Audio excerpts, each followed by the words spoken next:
ఐటీకి సంబంధించి అంతా ఘనతంతా కూడా తన తండ్రిది, ఆ తర్వాత వచ్చిన కేసీఆర్ది తప్ప చంద్రబాబు నాయుడుకి అసలు ఈ ఐటీలో పాత్రే లేదని చెప్పేసి జగన్మోహన్ రెడ్డి మాట్లాడుతున్నారు. జగన్మోహన్ రెడ్డి గారి మాటలను ఎవరు పట్టించుకోవాల్సిన అవసరం లేదు. జగన్మోహన్ రెడ్డి గారు చేసే కామెంట్స్ని మనం ప్రత్యేకంగా పట్టించుకొని డిస్కస్ చేయాల్సినంత అవసరం కూడా లేదు. ఎందుకంటే ఈరోజు నేను కొన్ని అడుగుతాను, మీరు సమాధానం చెప్పు. మైక్రోసాఫ్ట్ ఎవరు తీసుకొని వచ్చారు? చంద్రబాబు నాయుడు. ఐఎస్బి ఎవరు తీసుకొని వచ్చారు? చంద్రబాబు. నాడు కూడు పెడతాయా గుడ్లు పెడతాయా అని కిండల్ చేసింది ఎవరు? కాంగ్రెస్ పార్టీ వాళ్ళు. మళ్ళీ ఇంటర్నెట్ గురించి మాట్లాడితే పంపు సెట్ గురించి మాట్లాడింది ఎవరు? కాంగ్రెస్ పార్టీ వాళ్ళు. ఈ విధంగా ప్రజలందరికీ తెలుసు. ఆ రోజు విజన్ 2020 అన్నప్పుడు 420 అన్నారు. కానీ ఈ రోజు విజన్ 2020 ఫలాలు ప్రతి ఒక్క పార్టీ వాళ్ళు, ప్రతి ఒక్క నాయకులు అనుభవిస్తూ ఉన్నారు కదా. మీరు పార్టీలకు అతీతంగా. ఎందుకంటే ఆ నాయకుడు అనేవాడు ఒక వర్గం కోసం, ఒక కులం కోసం ఆలోచించడు, భవిష్యత్ తరాల కోసం ఆలోచిస్తాడు. అలాగ ఆలోచించే పార్టీ తెలుగుదేశం పార్టీ. అలాగ ఆలోచించే నాయకుడు ఎవరైతే ఉన్నారో చంద్రబాబు నాయుడు గారు. మీరు అది గుర్తుపెట్టుకొని ఉండాలి. నేనైనా ఎవరైనా కానీ మనకు ఈరోజు లాంగ్ టర్మ్లో మన గురించి, మన భవిష్యత్ తరాల గురించి ఆలోచిస్తున్నారు తెలుగుదేశం పార్టీ. దీనికి నేను కొన్ని ఎగ్జాంపుల్స్ చెప్పదలుచుకున్నాను. నాడు పల్లెల్లో ఎంతోమంది కాంగ్రెస్ పార్టీ వాళ్ళు అదేదో ఇంజనీరింగ్ అంటారా, చదువు అంటారా, అది మార్చేస్తున్నారా అని చెప్పి మాట్లాడారు. ఇంటర్నెట్ అంటారా, అదేదో పంపు సెట్ గురించి మాట్లాడమంటే గుడ్లు పెడతాయంటారా అని మాట్లాడారు. కానీ ఆ రోజు మాట్లాడిన వాళ్ళు ఈరోజు ఒక్కసారి గుండెలపై చేసుకొని ఆలోచించండి. నాడు చంద్రబాబు నాయుడు గారు ఏమని చెప్పారు? మన భవిష్యత్ తరాల కోసం చెప్పారు. ఈరోజు మీ మనవడో, మీ కూతురు, కొడుకో ఐటీ ఉద్యోగం చేస్తూ ఉన్నారా లేదా? మీ ఇంట్లో నుంచి ఇంజనీర్లు తయారు వాళ్ళు ఈరోజు సంపాదించి మీకు ఇవ్వడం వల్ల మీ కుటుంబాలు నడుస్తున్నాయా లేదా? ఈరోజు అదే హైదరాబాద్కి ఉద్యోగం వైపు వస్తూ ఉన్నారంటే ఒక భరోసా నాడు వేసిన పునాదుల వల్లే కదా. ఏ శ్రీకాకుళం, ఏ ఆదిలాబాదు, మారుమూల గ్రామంలో ఉన్న వ్యక్తులు కూడా, ఈ రాష్ట్రం నలుమూల ప్రాంతాల గురించి నేను చెప్తాను. అక్కడ ఏదో ఒక చిన్న కాలేజీలో ఇంజనీరింగ్ చేస్తే నాకు ఉద్యోగం రావాలంటే నేను హైదరాబాద్కి వెళ్తే ఉద్యోగం వస్తుంది అని ఒక భరోసా ఈరోజు కల్పించగలిగాం కదా. దానికి పునాదులు అక్కడి నుంచే కదా పడింది. అదే నాయకత్వం కంటిన్యూ అయిందంటే ఇంకా అద్భుతాలు సృష్టించుండొచ్చు. కానీ ఆ విజన్ ఫలాలు ఆ రోజు వేసిన పునాదుల వల్ల తర్వాత వచ్చిన వాళ్ళు కొంతమంది కంటిన్యూ చేశారు, కాదంటం లేదు. చేయడం వల్ల ఈరోజు అంత సాధ్యపడింది.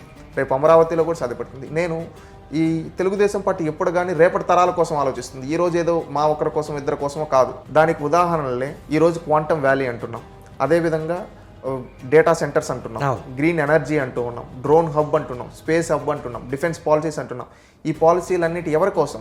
రేపటి తరాల కోసం, రేపటి భవిష్యత్ తరాల కోసం ఇలాంటి పాలసీలు ఇవన్నీ తీసుకొని వచ్చి మన రాష్ట్రం అభివృద్ధి చెందాలి. ప్రపంచానికి ఏం అవసరమో అవన్నీ మన తెలుగు రాష్ట్రాలు ఈరోజు ఒక ఫుడ్ ప్రాసెసింగ్ యూనిట్స్గా మారుస్తున్నాం. మన రైతుల యొక్క హార్టికల్చర్ని డెవలప్ చేస్తున్నాం. ఈరోజు ఒకప్పుడు డ్రిప్ గురించి మాట్లాడి అదేదో ఇజ్రాయెల్ టెక్నాలజీ అంటే, కానీ ఈరోజు ఆ డ్రిప్ అనేది రాయలసీమ తలరాతన మార్చింది. ఈరోజు రాయలసీమలో పండించే హార్టికల్చర్ పంటలు ప్రపంచానికి ఎక్స్పోర్ట్ అవుతాయి విధంగా ఈరోజు తయారైందంటే దాంట్లో తెలుగుదేశం పార్టీ మార్క్ ఉంది. ఈరోజు ఈ 2 తెలుగు నేలపైన ఇరిగేషన్ ప్రాజెక్టుల గురించి మాట్లాడుకుంటే దాంట్లో తెలుగుదేశం పార్టీ మార్క్ ఉంది. ఈరోజు చూసుకుంటే జోరాల కావచ్చు, కల్వకుర్తి కావచ్చు, నీవా లిఫ్ట్ ఇరిగేషన్ కావచ్చు, మద్దువలస కావచ్చు, సోమశీల కావచ్చు, కందలేరు కావచ్చు, హాంద్రినేవ కావచ్చు, గాలేరు నగరి కావచ్చు, తెలుగు కావచ్చు, ఎస్ఎల్బీసీ కావచ్చు, ఎస్ఆర్బీసీ కావచ్చు, ఏది తీసుకున్నా తెలుగుదేశం పార్టీ దాని వెనకాల పునాదులు ఉన్నాయి.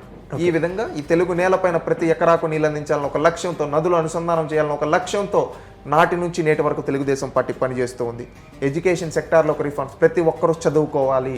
ప్రతి ప్రాథమిక పాఠశాల కావచ్చు, ఉన్నత ప్రాథమిక పాఠశాల కావచ్చు, హై స్కూల్ కావచ్చు, జూనియర్ కాలేజీలు కావచ్చు, డిగ్రీ కాలేజీలు కావచ్చు, ఇంజనీరింగ్ కాలేజీలు కావచ్చు, సాంఘిక సంక్షేమ హాస్టళ్ళు కావచ్చు, సాంఘిక గురుకుల పాఠశాలలు కావచ్చు, ఇవన్నీ నిర్మించి ప్రతి ఒక్క వర్గం వాళ్ళు, ప్రతి ఒక్కరు చదువుకోవాలి అని ఆలోచన చేసి ఒక చదువుల పండగ అనే ఒక ప్రోగ్రాం పెట్టి ఎంతోమంది పేదవాళ్ళని తీసుకొని చదివించి వాళ్ళ తలరాతలు మార్చే విధంగా పునాదులు వేసింది తెలుగుదేశం పార్టీ. ఒక హెల్త్ సెక్టార్లో ఒక ప్రైమరీ హెల్త్ కేర్ సెంటర్స్ కావచ్చు, 100 పడకల హాస్పిటల్, 20 పడకలు, 50 పడకల హాస్పిటల్ కావచ్చు, మెడికల్ కాలేజీలు కావచ్చు, దీనికి ఎన్నో చేసింది. ఒక గాంధీ హాస్పిటల్ ఈరోజు హైదరాబాద్ ఉంది, ఎవరండి కట్టింది? ఆనాడు తెలుగుదేశం పార్టీ చేసినప్పుడు కట్టింది. సికింద్రాబాద్ కి దగ్గరలో ఉండే ప్రైమరీ హెల్త్ కేర్ సెంటర్లు ఇంట్రడ్యూస్ చేసింది తెలుగుదేశం. ఈ 2 తెలుగు రాష్ట్రాల్లో అత్యధిక 100 పడకల ఆసుపత్రులు కట్టిన పార్టీ, ఏకైక పార్టీ తెలుగుదేశం. అత్యధిక 100 పడకల హాస్పిటల్ కట్టించింది తెలుగుదేశం పార్టీ. అది తెలుగుదేశం పార్టీ మార్క్. హెల్త్ సెక్టార్లో రైతులు పండించే పంటకి గిట్టుబాటు కల్పించాలి, వాళ్ళు ఒకే పంట అనేక పంటలు వేయాలి అని పంటలపైన అవగాహన కల్పించి పొలం పిలుస్తుంది ఇలాంటి ప్రోగ్రాములు పెట్టి ప్రతి పంట పొలాలకు అధికారులను పంపించి ఈ విధంగా చేపించింది తెలుగుదేశం పార్టీ. నేను గర్వంగా చెప్తా, కార్మికులకు అండగా నిలబడడం కోసం ఎన్నో హక్కులు, వాళ్ళ హక్కుల కోసం ఎన్నో చట్టాలు తీసుకొని వచ్చింది తెలుగుదేశం పార్టీ. ఈ విధమైన విధానాలను తీసుకొని వచ్చింది తెలుగుదేశం పార్టీ. నేను గర్వంగా చెప్తున్నా ఒక తెలుగుదేశం పార్టీ వ్యక్తిగా. ఇలాంటి పార్టీ నేటి తరం ప్రతి ఒక్కరూ అర్థం చేసుకోవాలి. ఇలాంటి పార్టీలేక రావాలి యువతరం. ఎందుకంటే ఒక నాయకత్వం, నాడు సమాజమే దేవాలయం, ప్రజలే దేవుళ్ళు అన్న సిద్ధాంతాన్ని నమ్ముకుని నేటి వరకు ప్రతి ఒక్క కార్యకర్త పనిచేస్తున్నారు. సమాజంలో వచ్చే మార్పులను దాన్ని అలవరుచుకుంటూ దానికి తగ్గట్టుగా ప్రజలకు ఏం అవసరం ముందస్తుగా ఆలోచించి దానికి తగ్గట్టు ప్రణాళికలు వేసుకుంటూ వెళ్తూ ఉన్నారు. ఈరోజు ఏ కష్టం వచ్చినా ఈ తెలుగు నేలపైన ఫస్ట్ టైం గుర్తొచ్చే పార్టీ తెలుగుదేశం పార్టీ. ఎందుకంటే వాళ్ళకి అండగా నిలబడింది కాబట్టి ప్రజలకి. ఈరోజు అధికారంలో ఉన్న ప్రతిపక్షంలో ఉన్న ప్రజాపక్షమై పోరాడాం నిరంతరం. మీరు గుర్తు చేసుకోండి. ఇది ప్రతి ఒక్కరిని నేను ఒకటే కోరేది, యువతరాన్ని, నేటి తరాన్ని. ఈ పార్టీ నాటి నుంచి నేటి వరకు 4 దశాబ్దాలుగా ఎన్నో ఆలోచనలు మన కోసం చేసింది. నేను తెలుగుదేశం పార్టీ పెట్టినప్పుడు నేను పుట్టలేదు. చంద్రబాబు నాయుడు గారు రెండోసారి ముఖ్యమంత్రి అయినప్పుడు కూడా నేను పుట్టలే. కానీ ఆ రోజు ఆయన వేసిన పునాదుల వల్ల ప్రతిఫలాలు నేను అనుభవిస్తున్నాం, మనందరం అనుభవిస్తూ ఉన్నాం. అవునా కాదా అండి? ఒకప్పుడు ఐటీ గురించి మాట్లాడితే నవ్వారు అందరూ. ఆ రోజు వ్యవసాయం లేదా ప్రభుత్వ ఉద్యోగం కాదు, వ్యవసాయం ప్రభుత్వ ఉద్యోగం అనేక రంగాలు ఉన్నాయని ఒక బయోటెక్నాలజీని డెవలప్ చేస్తూ ఈరోజు కరోనా వచ్చినప్పుడు వ్యాక్సిన్ తయారు చేశాం చూడు. ఆ వ్యాక్సిన్ తయారు చేసే దాన్ని ఎవరు పెట్టింది? తెలుగుదేశం పార్టీ కాదా? ఈరోజు దానికి తగిన ఎక్విప్మెంట్స్ ఉంటాయి, అవి మెట్టెక్ హబ్లో తయారయ్యాయి వైజాగ్లో. అది ఎవరు పెట్టింది? తెలుగుదేశం పార్టీ కాదా? ఈరోజు ఎంతోమంది దేశంలో ఉన్నతమైన బిజినెస్ స్కూల్స్ చదువుకొని ఉన్నత స్థాయిలో బిజినెస్ మేనేజ్మెంట్ చేసిన వ్యక్తుల్లో ఉండి ఐఎస్బీ నుంచి వస్తారు. అలాంటి ఐఎస్బీ ఇక్కడ పెట్టి తెలుగు నేలపై నుంచి వాళ్ళు ప్రోడక్ట్ ఒకటి తయారయ్యే విధంగా వాళ్ళు తయారు చేసింది, దానికి పునాదులు వేసిందే పార్టీ తెలుగుదేశం పార్టీ. అవునా కదా? ఈరోజు ఒక అన్ని ప్రాంతాలు అభివృద్ధి చెందాలి, అన్ని ప్రాంతాలకి న్యాయం చేయాలి అని చెప్పి తెలుగుదేశం పార్టీ నిరంతరం పనిచేస్తూ ఉంది. నాడు ఎన్టీ రామారావు గారు ఏ సిద్ధాంతంతో అయితే పెట్టారో తెలుగు వాళ్ళకు ఆ సిద్ధాంతాన్ని నమ్ముకొని నేటి వరకు పనిచేస్తాం. ఇది ప్రతి ఒక్కరూ అర్థం చేసుకోవాలని నేను పిలుపునిస్తూ ఉన్నాను. ఎందుకంటే ఈరోజు వ్యక్తులుగా మనం ఈరోజు ఉండొచ్చు, రేపు ఉండకపోవచ్చు, కానీ చేసిన మంచి పనులు శాశ్వతం. ఈ తెలుగు నేలపైన అలాంటి ఎన్నో అద్భుతమైన మంచి పనులు చేసిన పార్టీ తెలుగుదేశం పార్టీ. ఈ పక్క ఆదిలాబాద్ కా నుంచి, ఈ పక్క శ్రీకాకుళం కా నుంచి, ఆ పక్క నెల్లూరు నుంచి, ఈ పక్క కర్నూలు వరకు, చిత్తూరు వరకు ఎక్కడ తీసుకున్నా తెలుగుదేశం పార్టీ వేసిన పునాదులు ఇంకుడు గుంతల కాడ నుంచి మొదలు పెడితే మేజర్ ప్రాజెక్టుల వరకు కావచ్చు, ఊర్లో ఉండే అంగన్వాడీ బడి దగ్గర నుంచి రాష్ట్ర హెడ్ క్వార్టర్స్లోని సచివాలయం వరకు ప్రతి ఒక్క దాంట్లో తెలుగుదేశం పార్టీ మార్క్ ఉంది. మనం వేసిన సిమెంట్ రోడ్ల కాడ నుంచి నేషనల్ హైవేస్ వరకు తెలుగుదేశం పార్టీ ఐడియాలజీ పాలసీలు ఉన్నాయి. ఈ దేశం కోసం, ఈ రాష్ట్రం కోసం, ఈ దేశానికి 1989లో కింగ్ మేకర్గా ఉన్నాం, 96, 99 కింగ్ మేకర్, 99 కింగ్ మేకర్గా ఉన్నాం, 2014లో కింగ్ మేకర్గా ఉన్నాం, 2024లో కింగ్ మేకర్గా ఉన్నాం. ఈ దేశానికి కేంద్ర మంత్రి పదవుల కోసం, ఇంకో పదవుల కోసం కాదు, ఈ దేశ ప్రయోజన పాలసీల్లో భాగమయ్యాం. మేము జన్మభూమి కార్యక్రమం పెట్టి ఎన్ని ఊర్లు డెవలప్ అవ్వడానికి శ్రమదానం చేశాం, మీరు చేశాం. ఇలాంటి ఎన్నో కార్యక్రమాలు పెట్టి ప్రతి ఒక్క సమాజంలో ప్రతి ఒక్కరిని దాంట్లో భాగం చేశాం. ఇది ఏ ఒక్కరి కోసమో అందరినీ భాగం చేసి, అన్ని వర్గాల వాళ్ళని భాగం చేసి కార్యక్రమాలు చేపట్టాం. ఆ విధమైన కార్యక్రమాలు చేపట్టడం వల్ల ఈరోజు మనం ఉన్నత స్థానంలో ఉన్నాం. ఇది నేను ఏంటంటే అందుకని ఈ విధమైన వినూత్నమైన ఆలోచన చేసినందు పార్టీ తెలుగుదేశం పార్టీ. అందుకని యువతరాన్ని పిలుపునిస్తూ ఉన్నాం. ఖచ్చితంగా రండి, కదలరండి. ఆనాడు ఎన్టీ రామారావు గారు అన్నారు, రండి కదలరండి, తెలుగుదేశం పిలుస్తుంది అని చెప్పి. ఈరోజు మళ్ళీ పిలుపునిస్తున్నాం, తెలుగుదేశం పిలుస్తుంది, రా కదలరా. ఈ తెలుగు జాతి అభ్యున్నతికి, ఈ దేశ ప్రయోజనాల కోసం కలిసి యువ నాయకుడు లోకేష్ గారి నాయకత్వంలో కలిసి పనిచేద్దాం. ఖచ్చితంగా రానున్న రోజుల్లో ఈ రాష్ట్రాన్ని ఇంకా మరింత అభివృద్ధి చేసుకొని రేపు రానున్న రోజుల్లో ప్రపంచానికి ఏం అవసరం అవి మనం ఈరోజు తయారు చేస్తాం.